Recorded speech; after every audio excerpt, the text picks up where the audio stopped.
Extra, extra, read all about it. Welcome to the Empires Recap, and today we'll be going over the chaos and drama of our somewhat respected rulers. This week is fairies, babies, finished projects, and even part of a beach episode. The stress of ruling an empire gets to everyone in the end. So, fun fact. It turns out that ignoring your kingdom's problems is not the best way to solve them, as Katherine finds out. So of course she needs the crown to get others to help her. The crown is on Jem's head, but Jem happens to be looking for a successor, which means fighting her in a PvP arena. It's a princess tumble, but who's gonna come out on top? Obviously, it's Katherine, and she didn't even have to cheat. So, with her rule, Katherine declares that everyone must bring a remedy to her kingdom. Otherwise, something bad will happen. We don't know what yet. Speaking of bad things, we gotta build a prison. There's been so many bad guys around lately. Something has to be done. Counting 9 prisoners in Glimmergrove, maybe it's time for the actual prison to be built. With this, she finally knows what to do with remedyless empires. A night in monster jail. Night comes to bring trespassers, and trespassers go to jail. Is it because a few of the original prisoners died on their way, so there's only 5 actually in jail? Maybe. But it's fine. Does anyone else smell empanadas, or is it just me?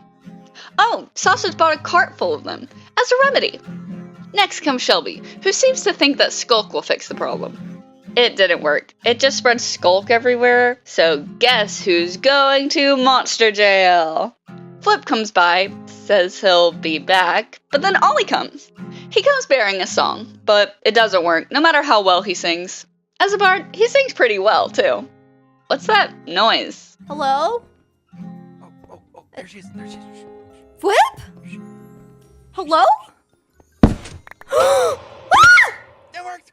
Well, there goes the crown and any hope of help with the curse. What we need is magic. And wait, the book! The fairies! Maybe she can find the forest of fairies and get help. She knows they exist. She has some in her empire. Hello? Hi. I've heard tales of a magical fairy forest that I could go to if I needed help. Does that still exist? It does? Wow, there's so many fairies. It's fixed! The light is back in Glimmergrove for the first time in her life. It's time to celebrate. Even the king and queen come by to express joy, and they didn't even care about the monster slaying.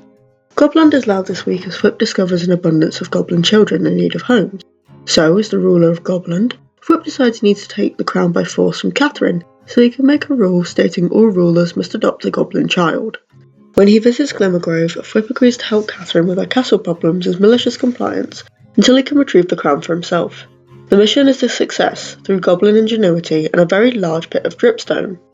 Flip decrees every empire must adopt a goblin child, and in return they will receive 5 diamond blocks. If the goblin child dies, there's only 2 options: adopt another or pay Flip in raw gold blocks. First to pick up their new goblin children are Scott, Sausage, and Ollie. Since none of the other rulers come to pick up their child, Flip goes around to Pixelriffs and Shovel to force them into parenthood. He can't take all these kids on his own. After all the empires have their own goblin children, Flip begins work on a Deep Dark Explorer's Guide to discover more about the world of the Deep Dark. It's definitely not a sketchy back alley tour. There's no scam here, officer.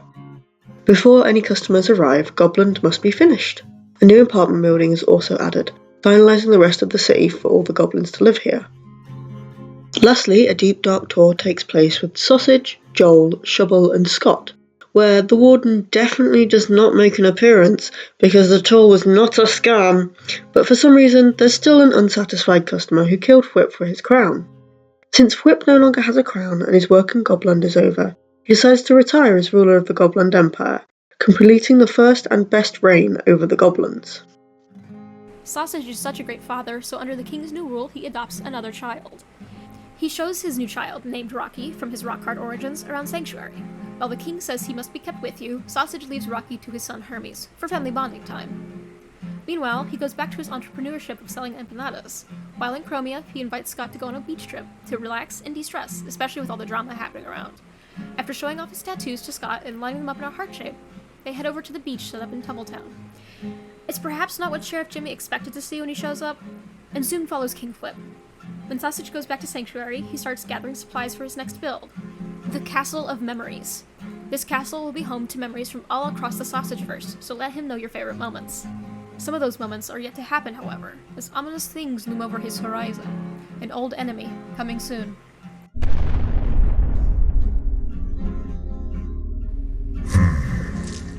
There's where you've been hiding. See you soon. Scott doesn't have much of an interior to his mansion in Krobia, and now that he has a child, it feels like something that should probably be fixed. He successfully uses the gold farm for XP and gathers up some mushroom blocks for a roof before disaster strikes the child in his hand. I have turned the child into a chicken. One misclick while building inside the roof causes a bit of a metamorphosis of the goblin child into a baby chicken. And the rule said nothing about the child hatching, he checked. The new goblin chicken is gifted a loft room in Scott's library, out of the way of the rest of the construction site that his house is. With the child taken care of, Scott knows his technicality may not hold up with the king, so he abuses another. There's nothing in the rules saying that 10 raw gold blocks as payment for yeeting the child have to be his gold blocks. A quick trip to Goblin has Scott squirreling away 10 raw gold blocks from the back of Flip's stash, as insurance in case lawyer Flip comes knocking. Now that the drama is taken care of, Scott gets back to work on the empty interior of his house. The kitchen and the living room need a bit of sprucing up from the current nothing they have. To break up the building with his breaking the law, Scott talks about stealing Ollie's stuff and paying Flip 10 gold blocks he just conveniently has to keep silent about. I'm now realizing, like, there's gold in the Gobland portal thing I could have taken, or the entrance I could have. God. Well, yeah, you're not supposed to take my gold. I'll know. I'm Flip, and you're really bad at stealing, because you're just really bad at that. And you definitely didn't steal from me, because I would know if you took my gold. Would you, Flip? Sausage visits with the empanadas and a proposition. It's beach episode time! The hottest place to hang out is Tumbletown, and they even dragged Jimmy into it. He seems like he's been a bit grumpy lately, and he'd already got his shirt off.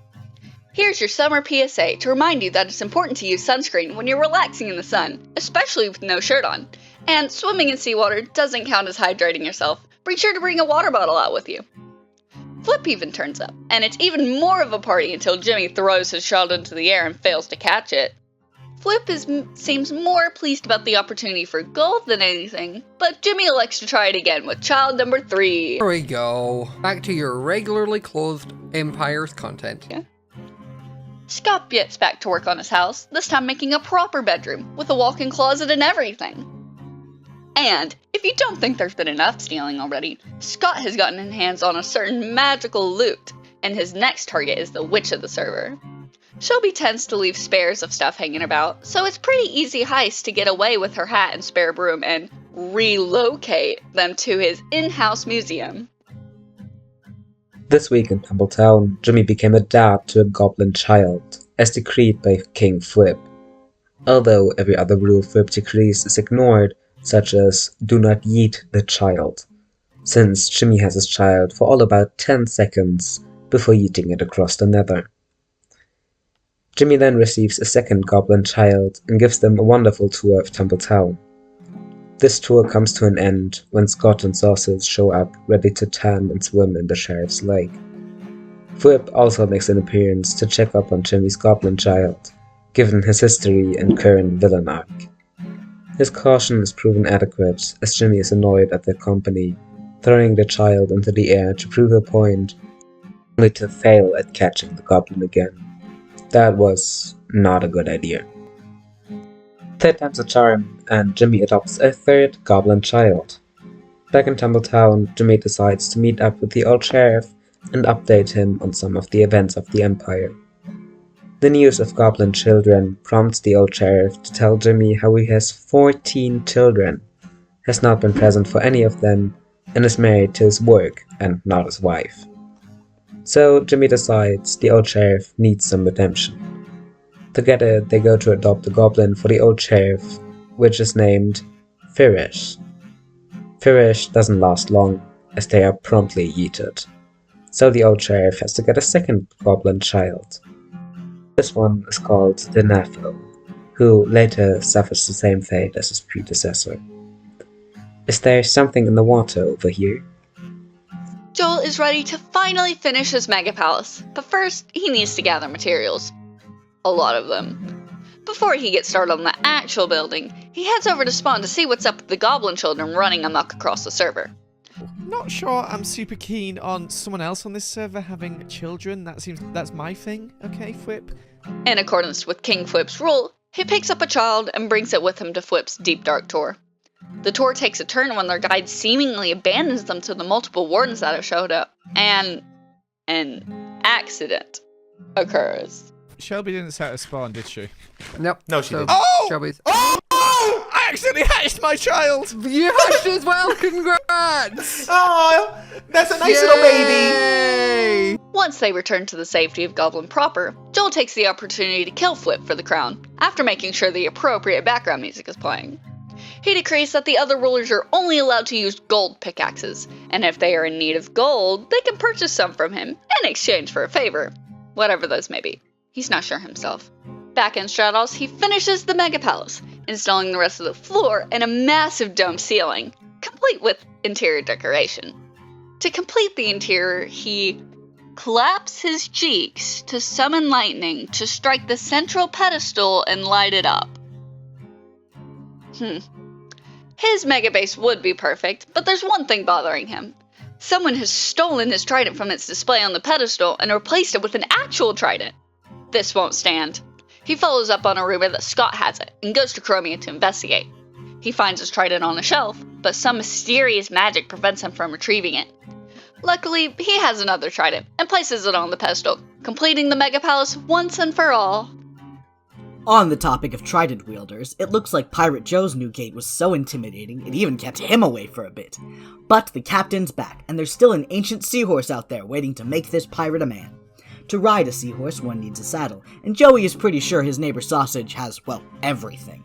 He flies over to Sanctuary, peeking inside one of the new buildings that are strangely familiar to him. He's not into the demonic vibes, though. Not this season, anyways. Thankfully, Sausage's storage system is not only demon-free, but it's helpfully labeled. Joey pays his darling child Plantia a visit as well, and she's really blooming, and ignoring the monster head he went to so much trouble to bring her. Fine, he doesn't need any help, he can find this seahorse on his own. Joey flies out and finds some suspicious sheep, interrogating them at sword point. After the first is uncooperative and pays the price, the second is a little more helpful. He still kills it though, and the gray one. No witnesses. And there it is.